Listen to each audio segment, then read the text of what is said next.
Your thunderstorm warning for Adams County, Pike County, southeastern Highland County, northern Scioto County, until 5 a.m.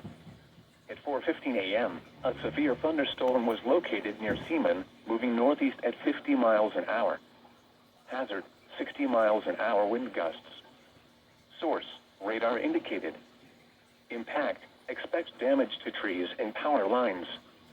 Locations impacted include Waverly, West Union, Piketon, Peebles, Winchester, Seaman, Pike Lake, Kincaid Springs, Lucasville, Cynthiana, Blue Creek, Beaver, Rardon, Cherry Fork, Sinking Spring, Otway, Wakefield, Pike County Airport, Duncansville, and Mayhill. It's very important that we understand.